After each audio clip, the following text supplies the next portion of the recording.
45, 40. Okay.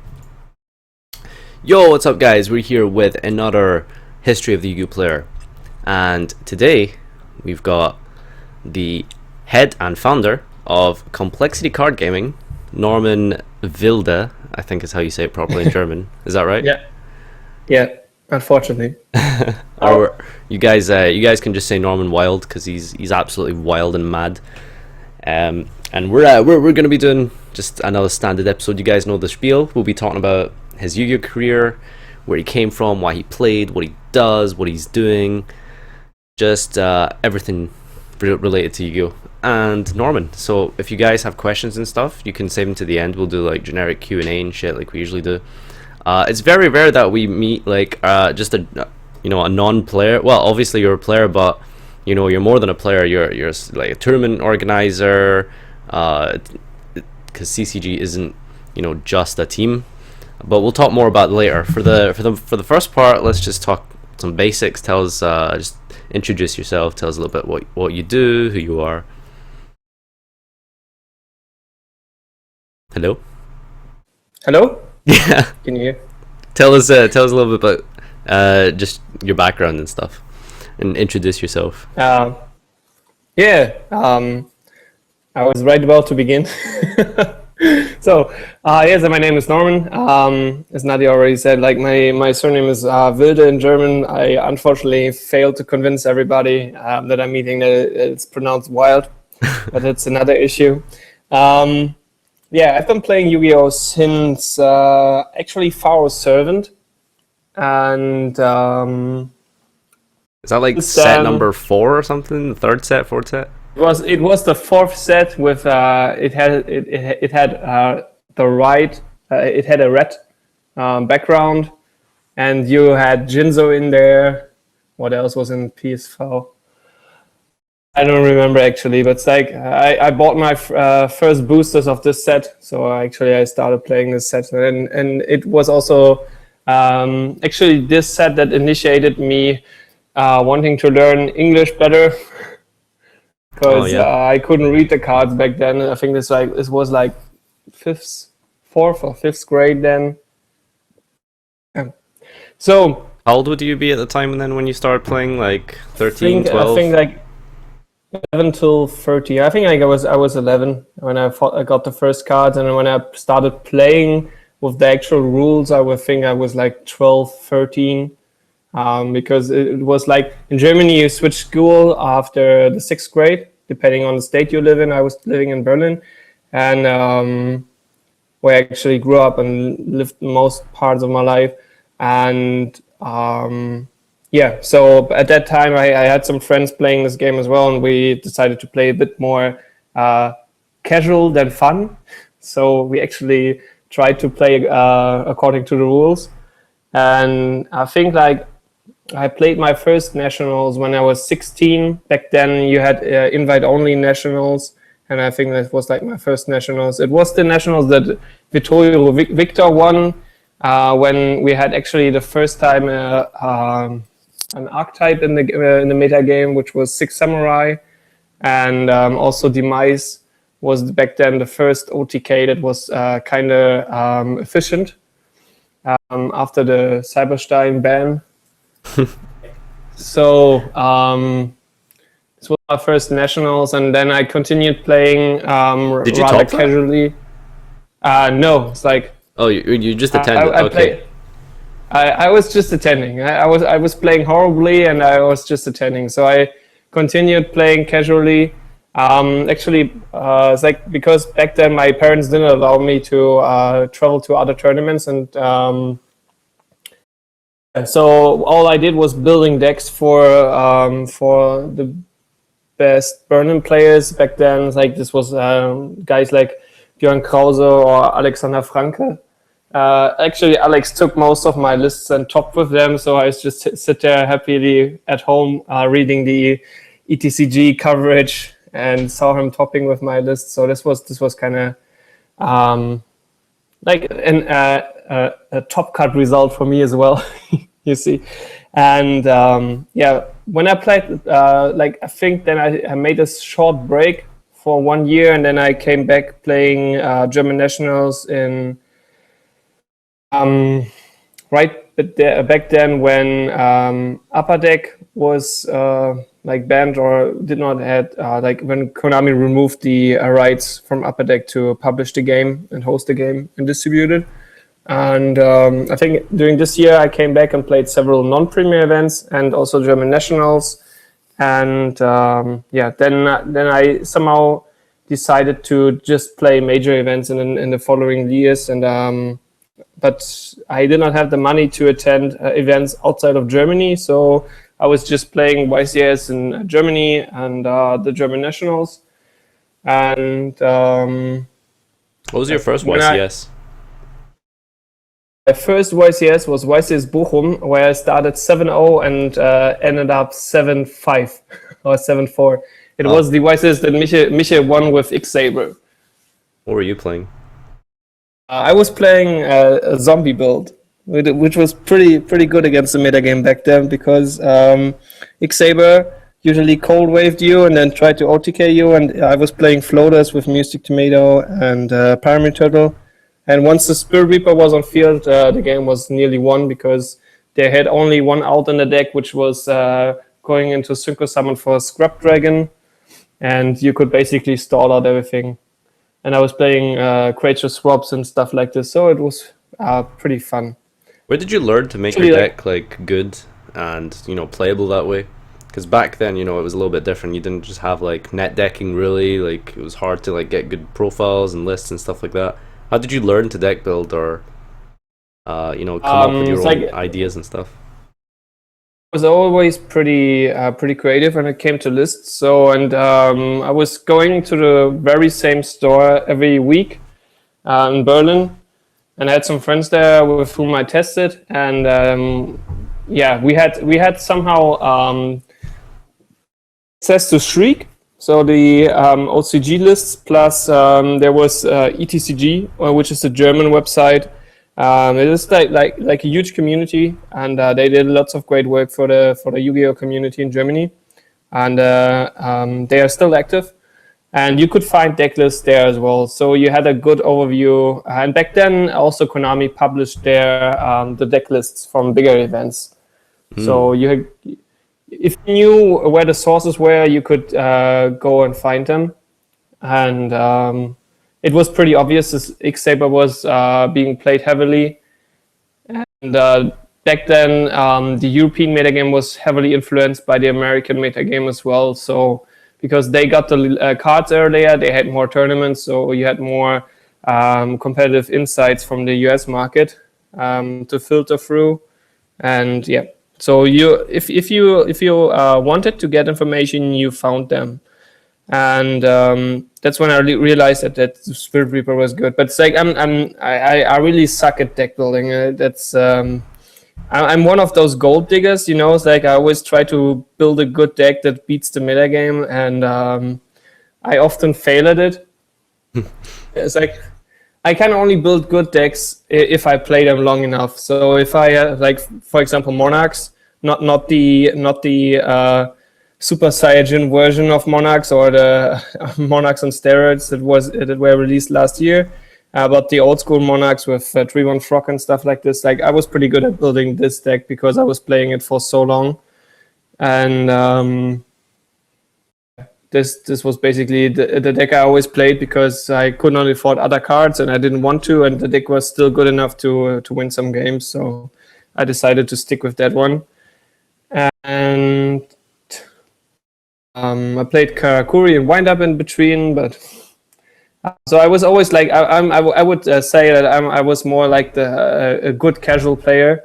I'm good at playing, but I suck at deck building. So when CCG was founded in 2013, I had some success with the decks I created in the past, and the guys asked me if I would like to join the team, and I said so. And it was right about when I finished my bachelor's degree, and I was in between the decision of accepting a job at a large German company, which is Bayer, pharmaceutical company, or founding my own business. And I decided to stick with the safe opportunity and get the job at Bayer.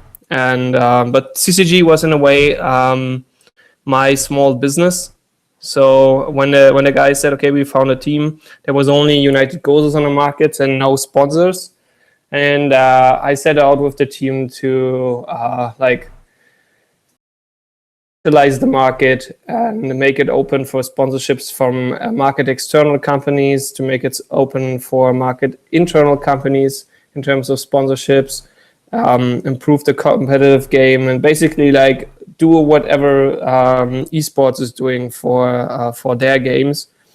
And in the following years, like I played less and focused more on the behind the scenes aspects of CCG. And in the end, I think like we reached a point where we could say, okay, in let's say 7 to 10 years, card games in general will be really popular. I think this is really possible, and we are still working on this vision. And that's why we also added other card games to our organization so far. Yeah, so having talked about a bit of our vision that CCG is trying to create, like one of our major, like basically we have 3 businesses so far. We have like the teams, our teams in Hearthstone, Pokemon, and Yu-Gi-Oh! Are pretty successful. We have pretty good players in Yu-Gi-Oh! Maybe we have the best rooster. I don't know. This is something that needs to be defined by a certain kind of ranking list that the Americans always try to use in order to make them sound as the best team in the world. Like we always like whenever we approach companies and ask them for sponsorships, we always use us as the best team in Europe, and we use certain KPIs for this. If all the United Gozos members, for example, would still be active and playing, we wouldn't be using this title, for example. But those guys, like most of them stopped playing, and they are still not as active as before. So I think it's pretty much valid to say that we are at least the best team in Europe, and we have the 2 successful players probably in Europe in our team, which is Michael Grüner and Joshua Schmidt. Yeah. And yeah, so this is like the first pillar of our business. Like the second pillar is the championship series that we are running, like competitive tournaments for Europe, basically. Not an exact copy of what RG is doing, but we set out to achieve the same for the European market and to get the same market presence and provide the players with something they need.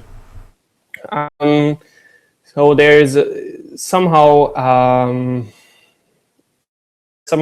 bit in between the fronts, because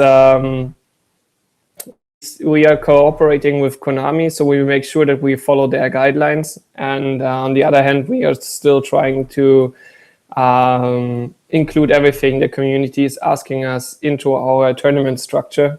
For example, what has been heavily asked is cash prizes, but this is not allowed by Konami guidelines. So even though the community asks for it, we cannot include it because we want to follow the Konami guidelines. Because otherwise we could not act as freely as we are acting right now. And I would like to give big shout outs to the Konami event team, because they are supporting us in what we are doing. And I think it's actually great. They are doing more for the community than the community actually sees. And what always angers me, for example, is when people are complaining about the small prize pool of Konami. Yes, it's small, but there are 2 main reasons behind this. First reason is most players don't see how much money it costs to run such a huge tournament as Konami does.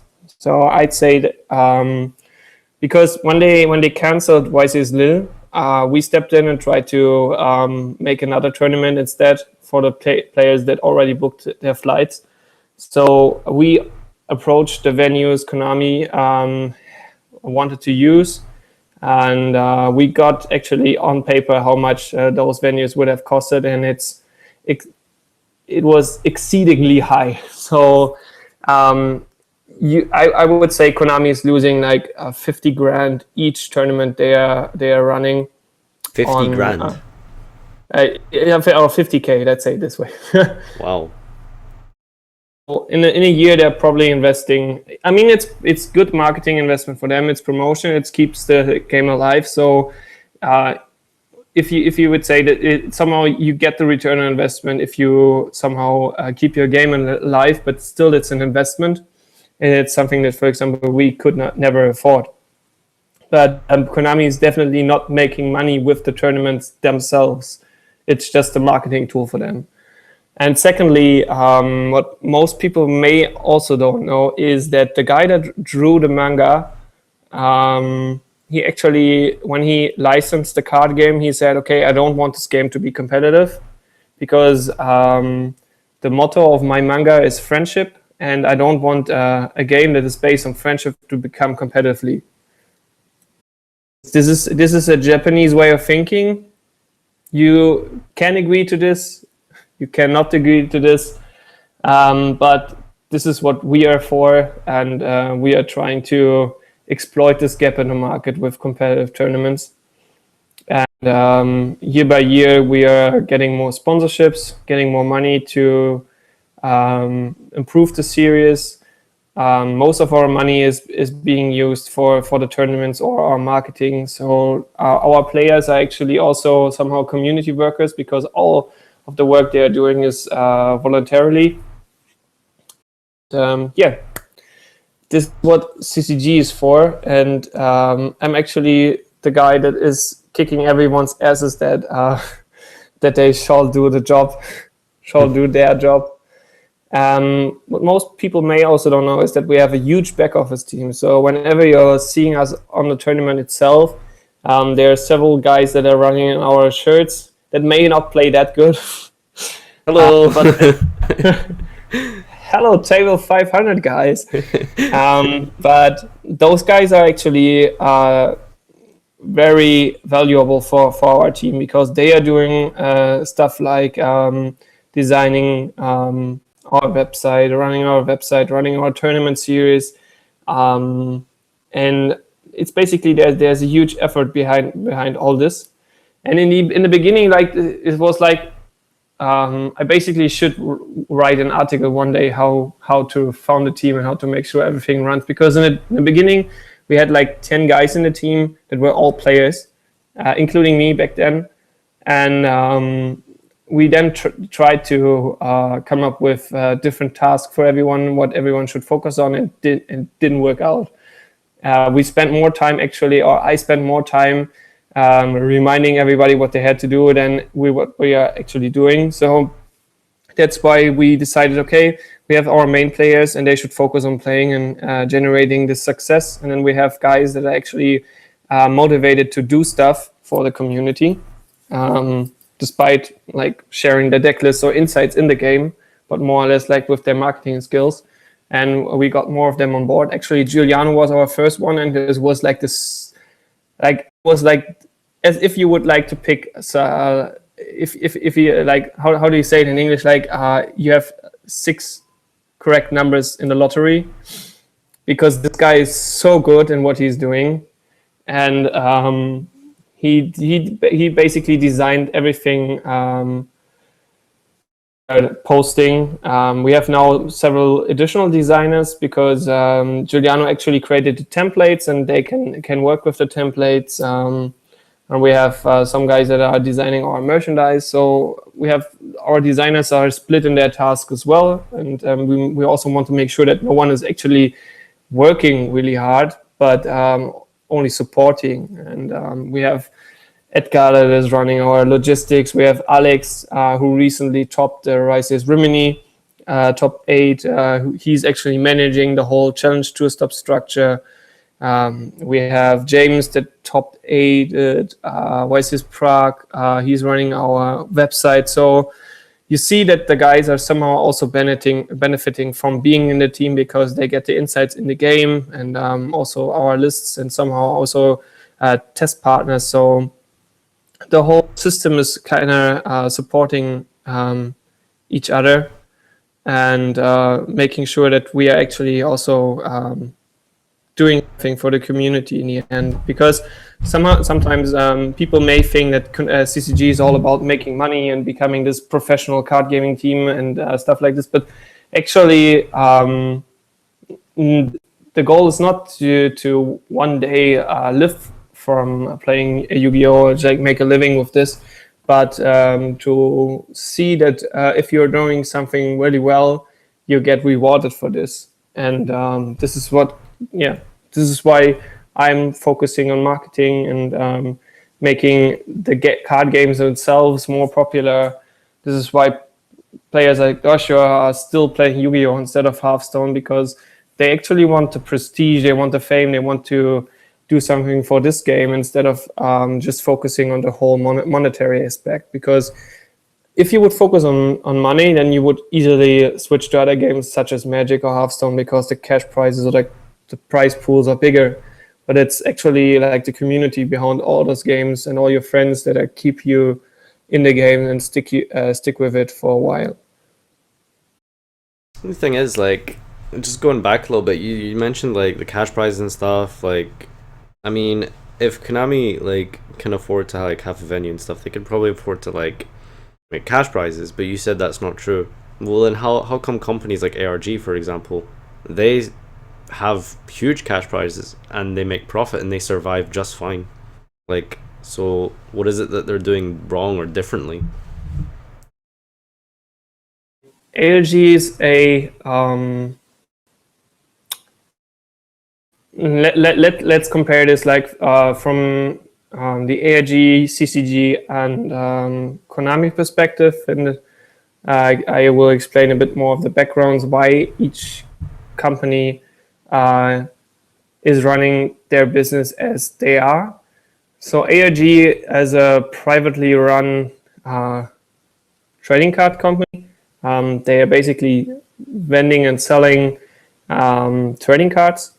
So when they are hosting a tournament, they are looking for low costs and to make sure that they actually benefit from this series. So I know I'm in contact with Jim, who is the owner of RG, and he's not making that much money out of a tournament. It really depends on how many players turn up, and it really depends on the store itself. So a good rule of thumb is that actually all out there that are a bit more competitively and have a higher price pool, they are at maximum plus minus zero.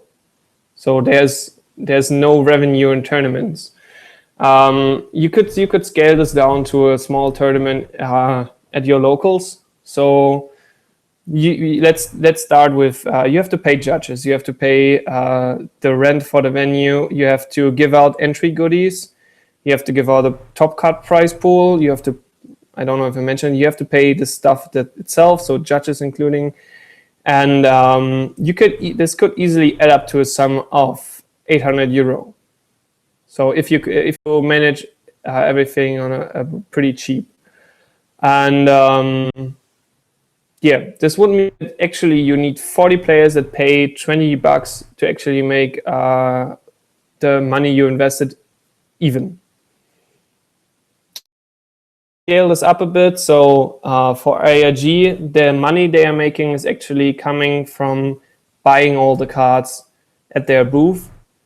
And actually for them, it's also a good marketing value. So they are also benefiting from the marketing value itself. Plus they have other card games as well, so like Pokemon and Magic, so they are generating more revenue by selecting the entry prices, the entry fees I mean, and in the end somehow it's not that you could make a living out of just running tournaments. There needs to be a business model behind it, and for RG it's basically that they are being able to buy cards at a huge amount for less than a market value, because usually when you buy cards you pay like 80% of the price, or if you buy them in huge amounts. So in the end, for Jim is actually investing into this because he sees potential to make this card game or card games themselves more competitive as we do. And for him, it's somehow a way to refuel his stocks of cards. So it's somehow a good way also if you want to approach distributors of, for example, TCG accessoires, like deck boxes, sleeve, etc. He has the advantage that he has a huge network and he can distribute everything. So in the end, it's a good business model for him. Why he can offer cash prizes? Because he does not cooperate with Konami. There is a long history between RG and Konami, and they are somehow, let's say, it's like Konami is the ex-girlfriend of Jim, and they don't like each other. so Jim is now doing everything as he pleases. Konami is trying to hindering him from anything he's doing. So it's like the German term is Rosenkrieg. Let me see if there's a direct translation for this. I heard the word Krieg, so I know there's war there somewhere. Why do you think that's not a good model to follow? Like, why do you think it's important to get Konami's approval anyway? Like, I mean, if they're never going to do cash prizes, and that's something clearly players want, so why not just go for it anyway?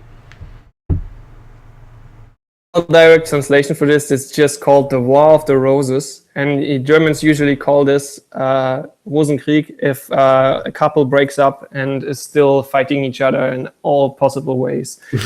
So why we are, like, from a CCG perspective, why we are trying to follow Konami guidelines is because we are just as, let's put it this way, we're just a small card gaming team. Yeah, we're just guys that are trying to help the community, and I think you should cooperate with the people that are running the team instead of fighting them when you're trying to do something for the community. So I still believe in human sense and logic. So I think, like, the more we are doing and the more we are showing that we are cooperating with them, the more freedom we will get to do things. We will never reach a point where we are able to offer cash prizes, but we are still close with this. Why? Because we can offer the card market vouchers, which are indirectly money.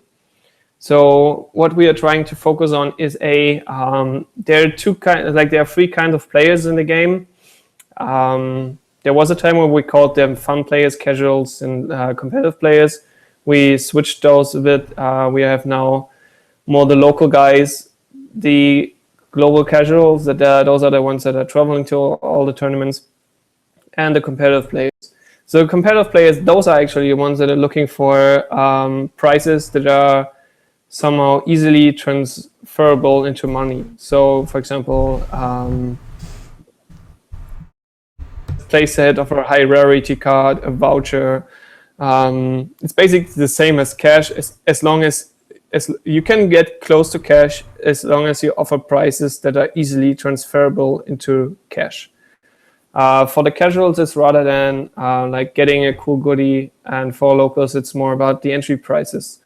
So in the end, focusing on cash price only in order to, and thereby it's like angering Konami. I think it's not a good business model for Europe. I think as long as Konami is supporting what we are doing, we are walking on a safe line. And I'm always, as I said, a proponent of choosing the safe option, playing rather conservatively, and therefore, like, I think it's a safe way. And I think we'll probably, for example, for the grand final in Amsterdam, we will probably get some Konami decoration for the event, and I think this wouldn't be possible if we would be in a Rosenkrieg with Konami. So the thing is, though, like, if you think about it, if you're like, you go to a YCS, you have to pay for your flight. Let's say that's like, 150. let's say you, oh, maybe not in Europe. Let's say you pay like £100 or euros, and then you have accommodation. That's like 100, and then like your entry and food for the weekend. So that's like 50, 75. So depending on how drunk you get, that's like 300. So you're spending like 300 total for a weekend, right? And let's say you win the tournament, you win the entire YCS, or like top 4 or something. So you get a prize card or a PlayStation or whatever.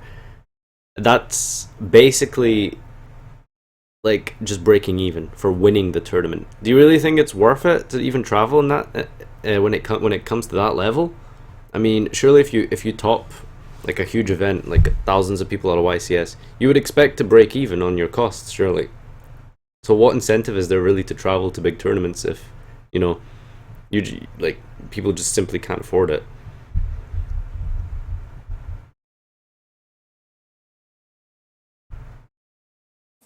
Norman?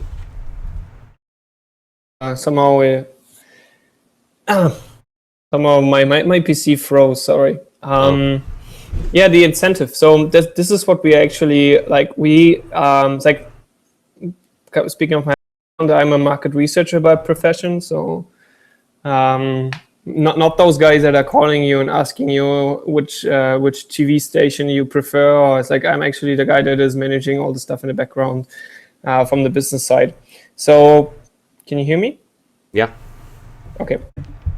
So what we did right now is we run a market research on, okay, what is actually the main driver for players to come to events, and base this also on our experience. For you, basically for card TCG players themselves, it's not about breaking even if you win something, because that is not the motivation to go to the tournament. Because you go to a tournament because you want to top, you want to become, like, speaking from the competitive players right now, you go to a tournament because you want to get the public recognition, you want publicity, you want to play in a competitive environment, you want to prove that you are better than the others. And in the end, this is your driver to go to the tournament. If you then top or if you then win, you get the prizes. And then this is the moment when you realize, okay, I didn't break even with the costs I invested. But still, somehow it's outweighed by the fact that you got publicity, that you got the public recognition, that your friends were there and saw that you were winning. So the way that Yu-Gi-Oh! Developed over time, I think like a huge part of the community is just from the competitive player side, focused on prestige and publicity. So they don't really care about the prize pools. Sure, it would be cooler if you get more prizes when you top, and it should be this way, because if you're playing a 1K participant tournament, then you should expect to get more prizes than simple Met and the deck box. It's like this is not the reason why players are actually playing this. So for competitive players, it's more about the feeling that he wants to improve the experience with his game. For let's call them global casuals, those are the ones that are traveling to the event, but they don't usually care about the top cut prizes, because they go there because they expect to have a lot of fun, and for them it's more like a short holiday. So those are the ones that usually arrive 2 or 3 days earlier, that stay 1 day longer in the city, and that they somehow combine the whole tournament with other stuff to make it somehow a short holiday, and thereby they validate for themselves that it's a good investment to go to the tournament, because it's a smart holiday. I get to see friends. I have fun. Maybe I top. If I top, that's great. But I don't go there because of the prices. I go there because I want to experience something. And the locals, those are the guys that don't travel much. Those are the guys that usually prefer to go by car. And those are the guys that usually care about the entry prices. So they say, okay, I live close by. There's a huge tournament. Okay, let's go there. How much is the entry fee? Okay, 20 euros. Okay, that's much. But I get 5 boosters. Okay. So they are happy with the entry goodies they got. They are totally fine with this. and they did not invest that much into traveling because they came from the local regions. So in the end, the motivator top cut prices is only for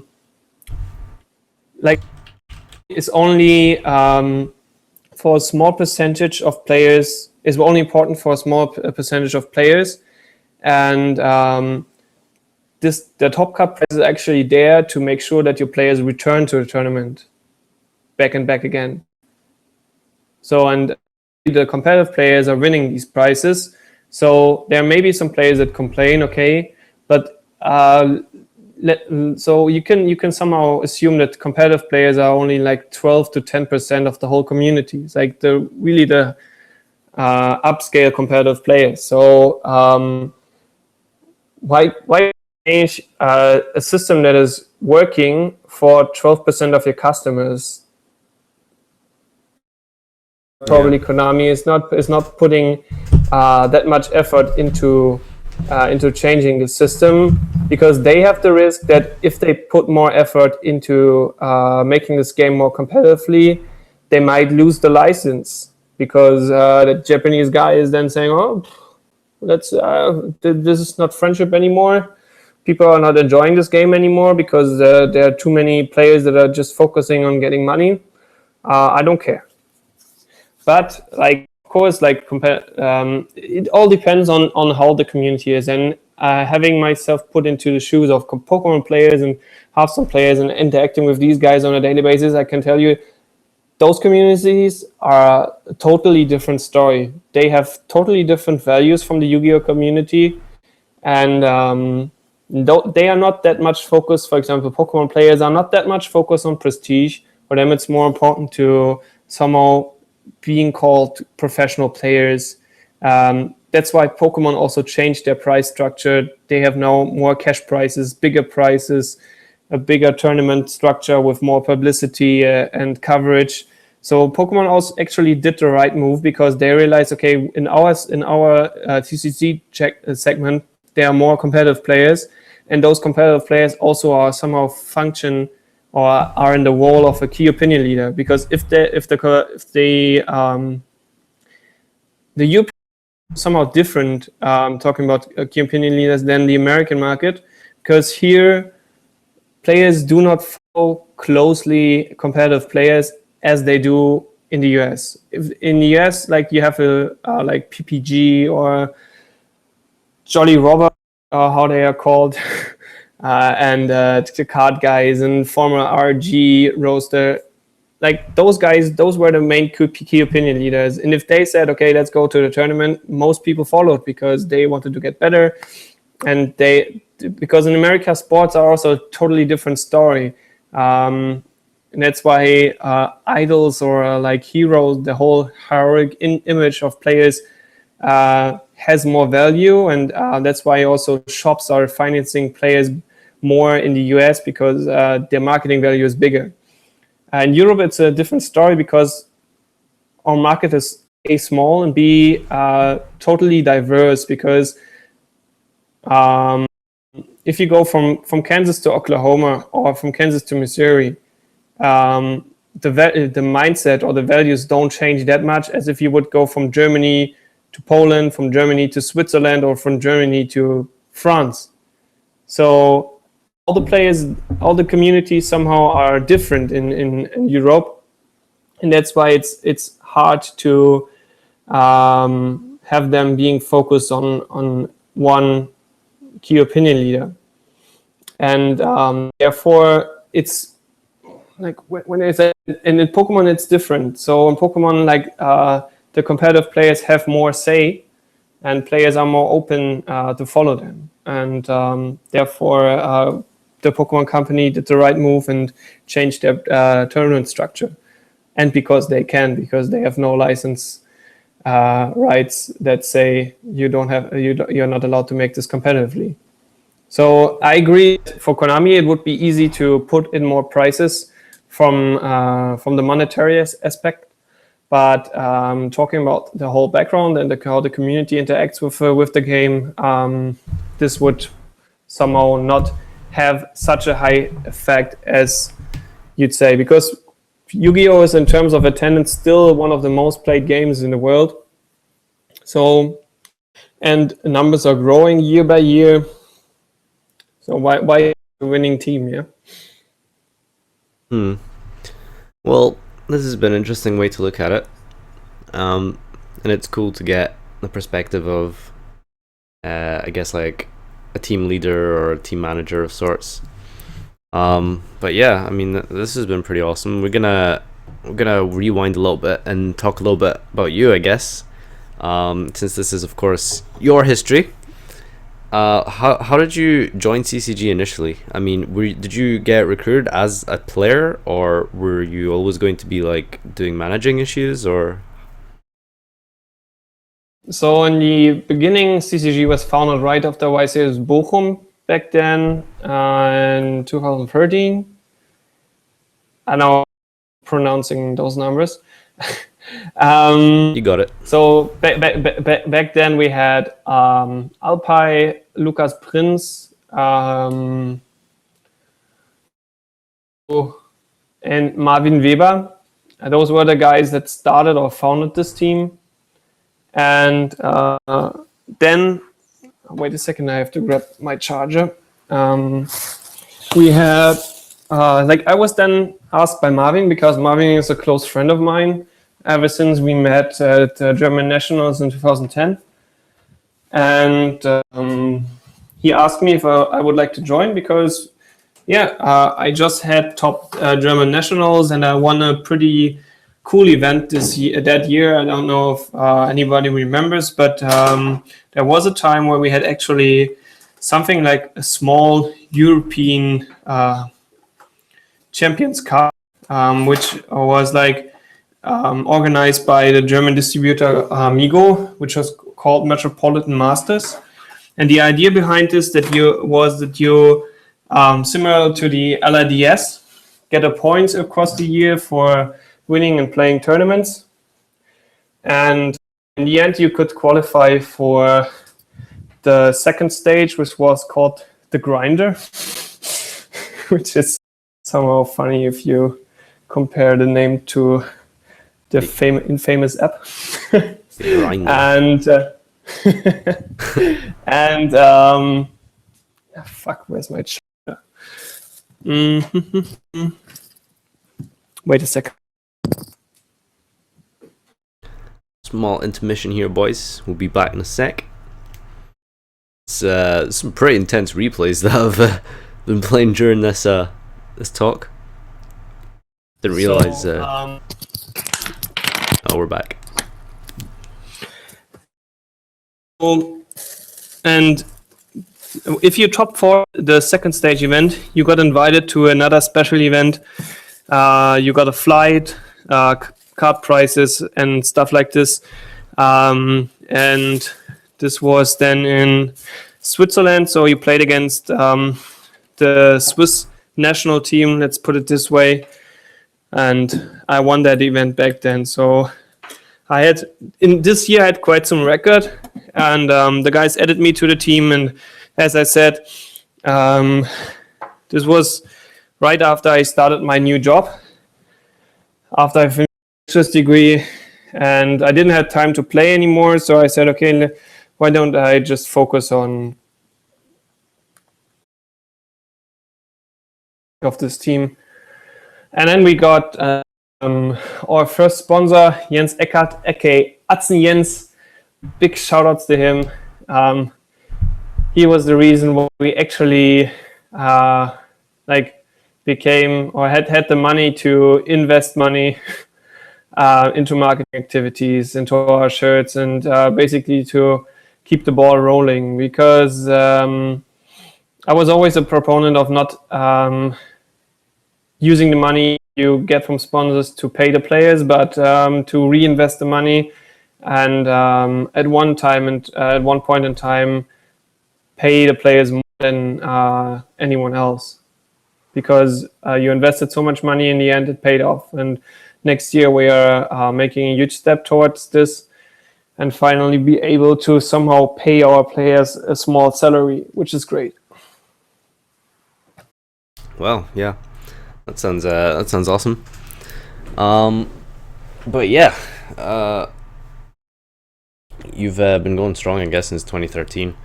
Um, just winding down now, I guess, for the end of this. Do you have any thoughts on the Yu-Gi-Oh as a player? Were you really passionate about it? Are you still passionate about playing Yu-Gi-Oh, or do you think your time and effort is just more focused on managing now? It depends. It really, really depends on the format, and it really depends on which decks are good and if I like the decks. Um, I, I I pretty much enjoy playing this game, and like I played here some events, and I won one regional. So I think like if I put some effort into this game, I can still play pretty good. And of course, yeah, like every person that is somehow competitive in his mind likes winning. So I still enjoy playing this game because I can still access my skill set, like the basic skill set you need to play the game, and you can. The meta game is quite cool because you have so many different decks that you can play, and ABC won't, in my opinion, won't have that much of an impact as anyone is saying. And I think we will have still a pretty diverse metagame, and I think this is the metagame where the best deck builders and best players thrive. And in the end, yeah. So I think like Yu-Gi-Oh is still recovered from the pendulum mechanic, because end of last year till YCS Prague, the game, in my opinion, the game went downhill because the pendulum mechanic changed the game too much and too fast for players to adopt. And this is what players don't like if they cannot play their old decks, old cards, and have to stick to the new cards. And it wasn't not even that you could not play the old cards. It was simply as if you would play a Kaiba structure deck against any new deck. So I think Konami made a good move with the different ban lists to balance the metagame again. And I totally thank Abyss for still sticking around, but you could say the same about Mermail. I think those decks will never die. And but in the end, yeah, it's like I will stop playing Yu-Gi-Oh when I return to Germany, because I will start playing Pokemon and Hearthstone then, and play some events there just to get the market knowledge. So I attend like our major tour stops as a tournament organizer. But next year I will probably won't play any Yu-Gi-Oh event. Maybe the European championships, because I got my invite from the regional over here, so I would be ashamed to not go there. But in the end, yeah, it's like I'm living in a long distance relationship with my girlfriend as well. So playing 3 different card games, running CCG, keeping my girlfriend satisfied, running my job, which is like a 60 hours plus job a week. Like I need some time to breathe. So in the end, I will probably stop playing Yu-Gi-Oh. It was a great time, and I will probably come back to the game one day again, because it's like a drug. You have it in your veins, and if some sense is tickling in you, then you just need to play cards again. Similar to like, I think like why players actually cannot stop playing Yu-Gi-Oh is because like shuffling your hand or shuffling a deck will always remind you of Yu-Gi-Oh! Because if you're playing like at Christmas with your family and you're playing those usual card games or other games, then it still comes back and you feel like, okay, Yeah.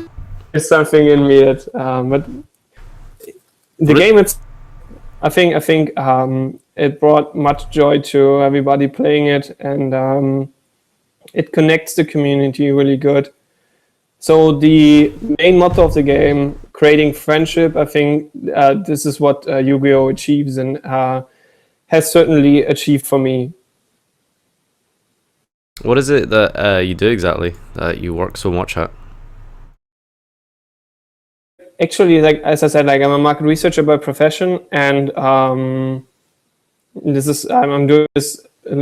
So Bayer has two kind of positions.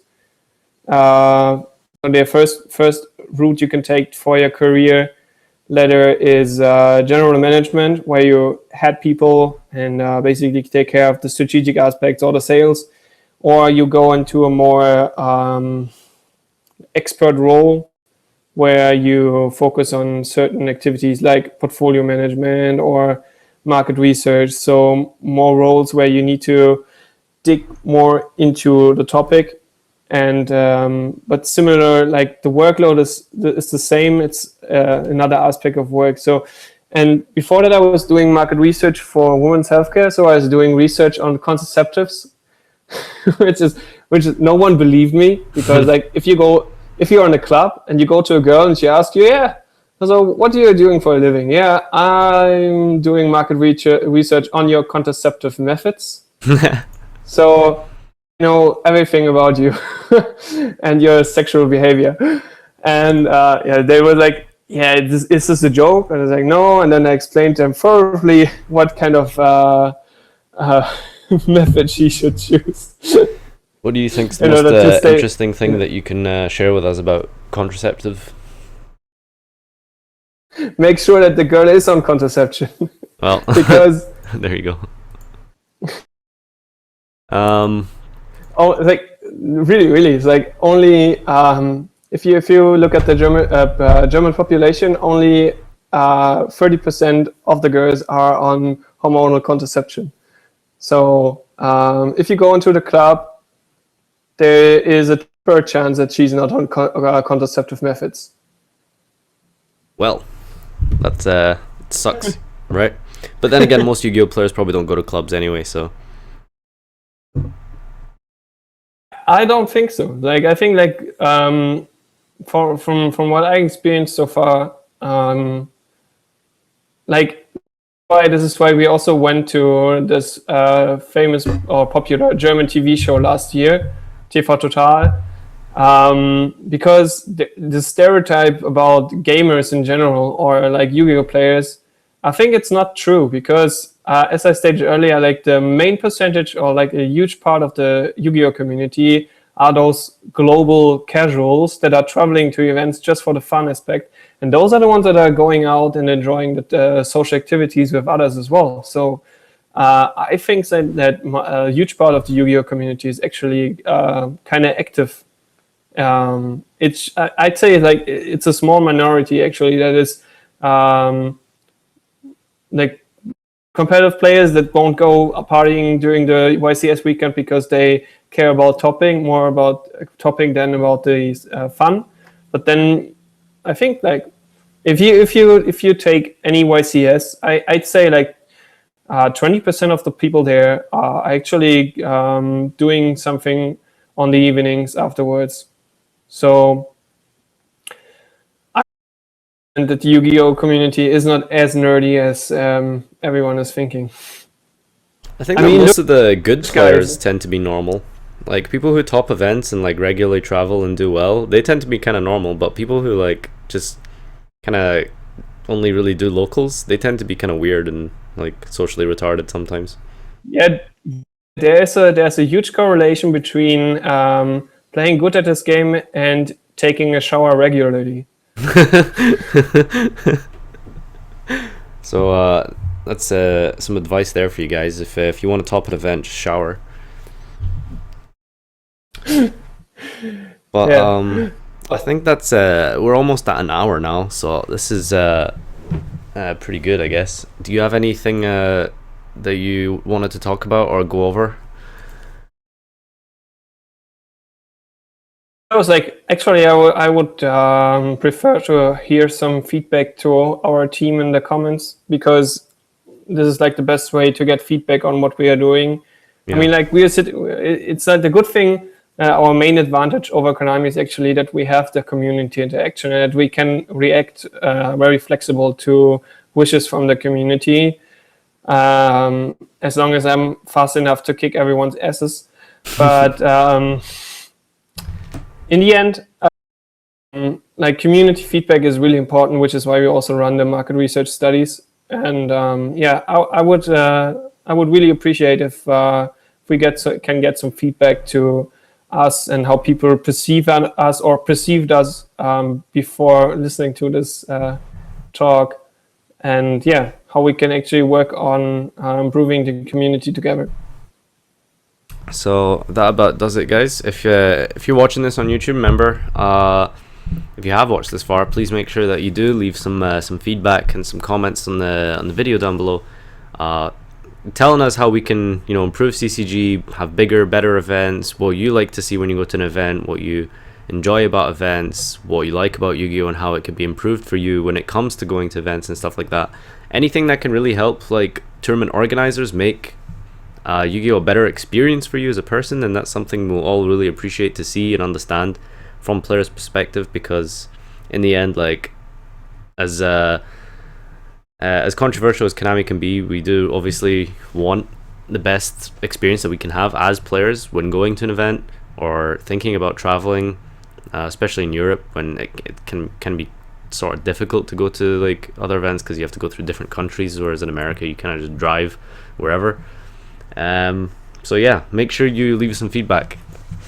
Other than that, yeah, this has been another episode of the History of the Yu-Gi-Oh Player, with Norman Wilde here as managerial head of Complexity Card Gaming from Europe. Make sure that you subscribe and stuff on the social media. I have the links and stuff down below for Facebook and YouTube and Twitch as well, which we'll hopefully try get up and running again soon.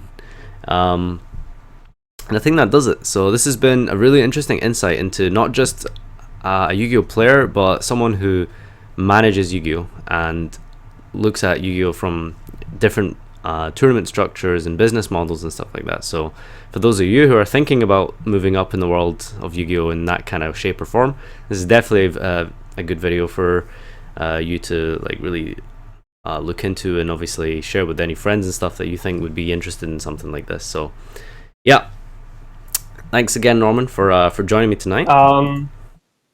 Like one small mention is people that are interested in this, like, feel free to hit me up on Facebook or to drop us a message via our website.